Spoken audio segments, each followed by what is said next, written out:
Remarks of the President on Conservation from the Convention Center in Las Vegas, Nevada, September 28, 1963. Ladies and gentlemen, thank you.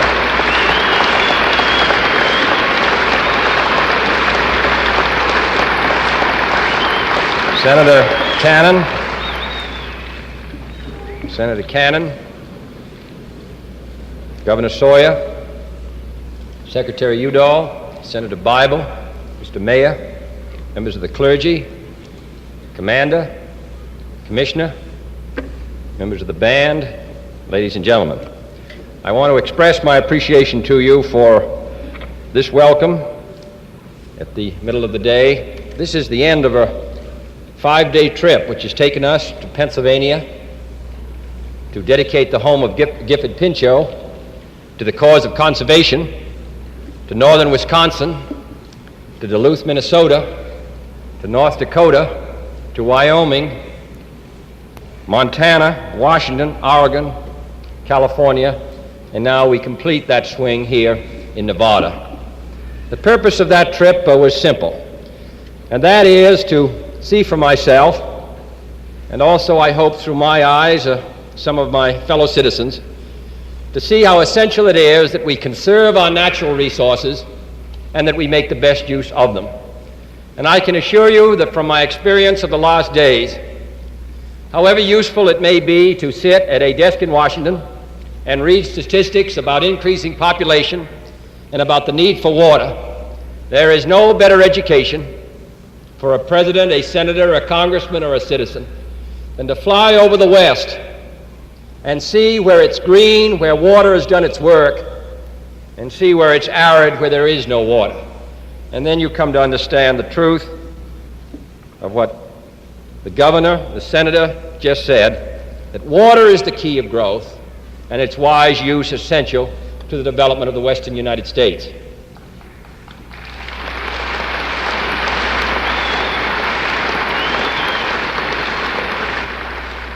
We live in a very dangerous time in the world, and our policies are quite simple, even though they're difficult to execute.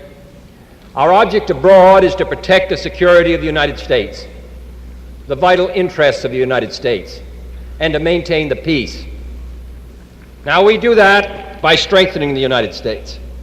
We have, in recent years, increased, for example, the number of divisions by nearly 60%, the number of Polaris missiles by more than that, the number of aircraft on standby by a higher percentage than that, the number of ships in the sea, all the rest. We have attempted to increase the strength of the United States. One of your distinguished senators, Senator Cannon, has served on the Armed Services Committee. And we have made a concentrated effort, believing that the United States is the arch of the keystone of the arch of freedom, is essential to the success of freedom, that a strong United States must maintain its strength in this difficult and changing and troubled world. But behind this shield, behind this increased strength, behind the assurances we've given to dozens of countries through our alliances in Latin America and Western Europe and CEDAW and CENTO, and our commitments to the United Nations, behind those evidences of our desire to be strong in a free world, we've also attempted to work for peace. And we see nothing inconsistent with being strong and trying to live in peace.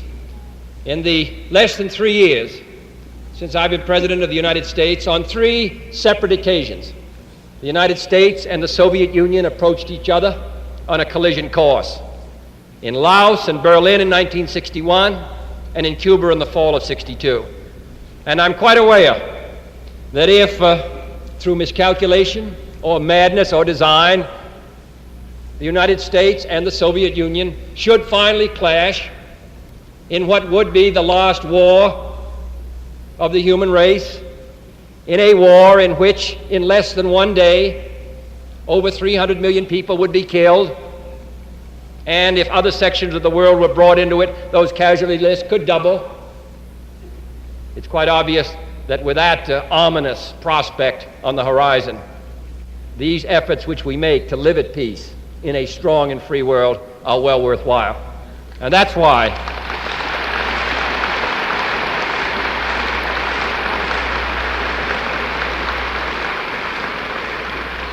And that's why I'm glad that your 2 United States senators, who supported our effort to strengthen this country, also voted this week for the test ban treaty in the atmosphere as one step of what may be a long journey, but at least a beginning towards attempting to prevent the ultimate calamity to the human race.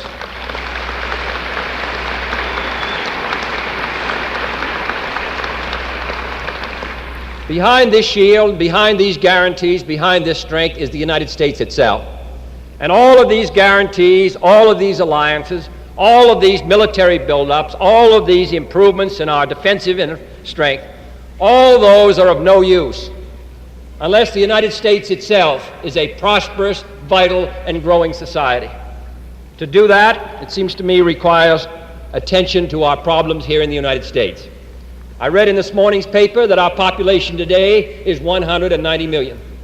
In the time of Franklin Roosevelt, it was 130 million. By the year 2000, it will be 350 million people living where 130 million lived, where 80 million lived 60 or 70 years ago. This is a tremendous increase in the population of the United States. We devour, as a result, the resources of our country. And therefore, we have to pay attention to 2 basic resources. One is our children, to make sure that they're the best educated citizens in the world, not only so that they can develop their own resources,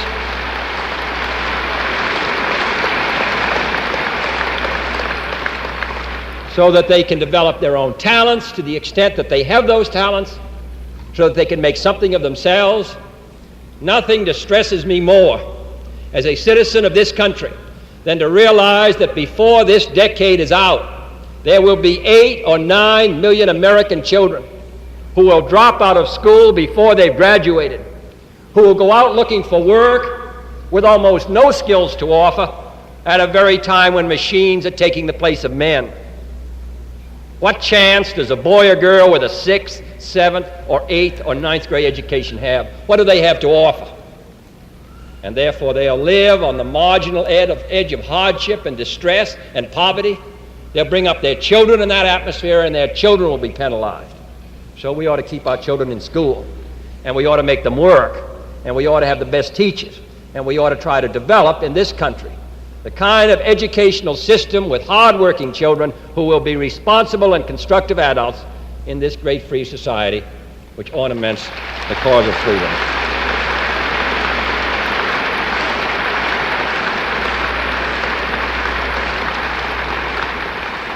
That's our most important job of conservation and development. And the second is to use what nature has given us and wherever we can to improve it. There is no state in the Union where these 2 twin concepts of conservation, to conserve and to develop, can be more clearly seen than here in the state of Nevada. First, by using the water which has been given to you by nature, using it wisely, making sure that no water goes to the ocean unused, and also through the tremendous developments of science which are being developed here in this state, which will permit us to go beyond the moon in the 1970s, as well as to unlock secrets of the atom which we can only guess at. Here in Nevada, we have seen joined together the old concept of conservation, of protecting our basic resources, and also the new concept of using science to unlock nature to provide us with greater wealth. So this state, led by your governor and your senators and the citizens of this state, is, no wonder, the fastest growing state, because it symbolizes the old and the new in the best way possible. And I want to assure you that the United States government wishes to associate itself, not because a citizen may come from Nevada, but because this and other great natural advantages are resources for all of our people. We hear a good deal about the rights of states, and they are important, but we should remember how easily and quickly our people move from one state to another. How many people in this audience were born in the state of Nevada? Could they hold up their hands? And how many were not? Oh, there you are. I don't know why no one goes to Massachusetts, but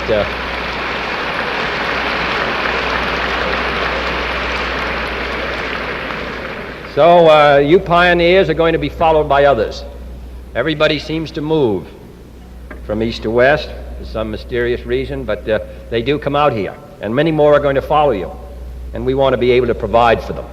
And therefore, the Lake Mead Hoover Dam Outdoor Recreation Complex, the most visited area administered by the National Park Service in all of the 50 states. And I wish that everyone in the United States, and I hope perhaps next year we can do this, can all concentrate on visiting this country, can come and see Jackson Hole and Nevada, Las Vegas, and all the rest, and then travel to some other places in the world. But here, see the United States first.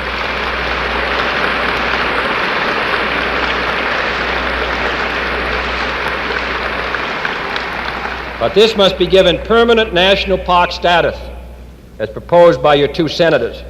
And secondly, supplementary water from Lake Mead. This is what's going to govern the growth of Las Vegas. Needed to guarantee the future growth of this city and community, must be provided as proposed in the Interior Department's Pacific Southwest Water Plan. And third, the remaining unspoiled shoreline of Lake Tahoe, the gem of the Sierra, must be preserved for future generations, along with the Great Basin National Park, as proposed by your senators.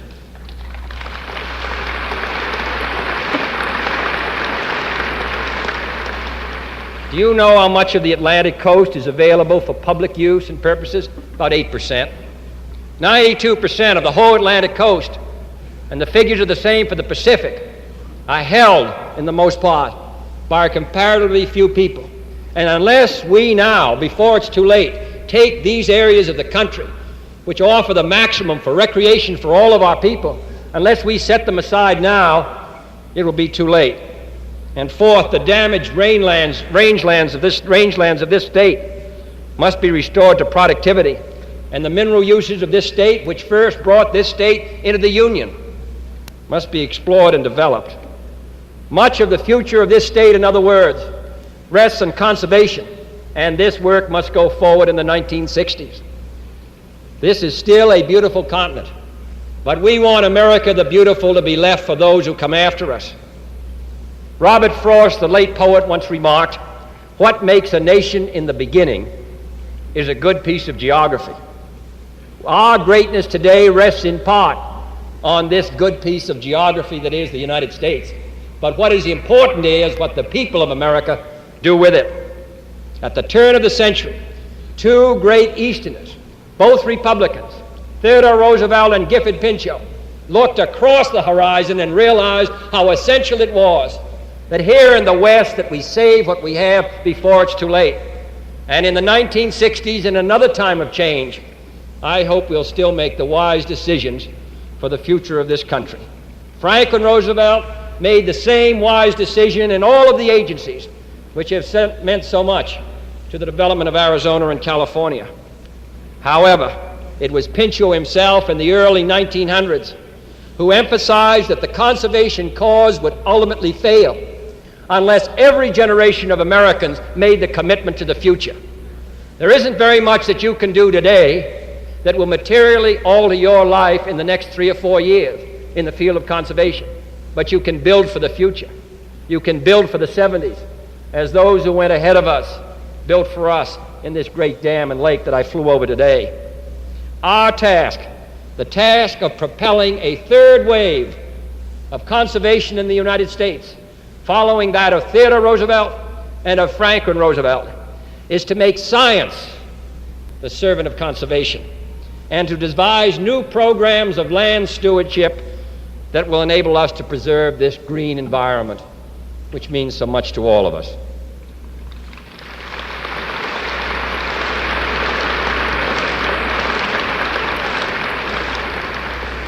And therefore I reach, after 5 days on this trip, 3 major conclusions: that we mount a new campaign to preserve our natural environment in order that those who come after us will find a green and rich country. And secondly, that we educate our children. And third, that we use every chance we have to promote the peaceful relations between countries so that we can enjoy what God has given us. This is a great country. And I advise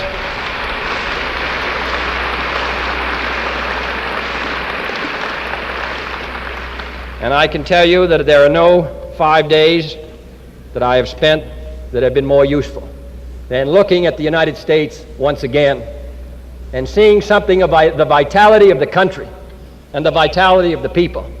You, as citizens of the United States, can take pride in the fact that for the last 18 years, it has been the United States almost alone that has preserved the freedom of so much of the world.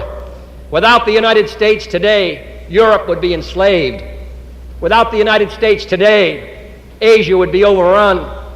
Without the United States today, much of this hemisphere, which is still free, would have fallen. This is a tremendous burden and responsibility that we bear. We have been fortunate in the country given to us. We have been fortunate in the people who came here. We have been fortunate that we made in the years after the Second World War the proper decision that this country could not be free and secure unless there was a free and secure world. And so we've devoted our energies, our talents. We have 1 million of your sons and brothers who are serving outside of the United States today. No country in history has had so large a proportion of its citizenry serving its country in the cause of peace outside of its own borders. They've had them for war. They've had them for conquest. But we seek a world of diversity, a world of freedom, a world where people can make their own choice, a world in which no group of powers can threaten our security. And to do that, with all of its complexities and all of its difficulties, we've done it. And we've done it for 18 years. And we've done it almost single-handed. And during the same period, here in the United States, we have almost tripled the growth of this great country. So this generation of Americans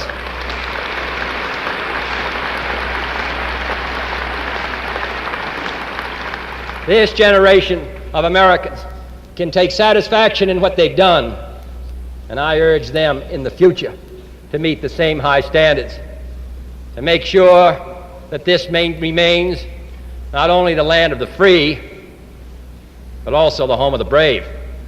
Thank you.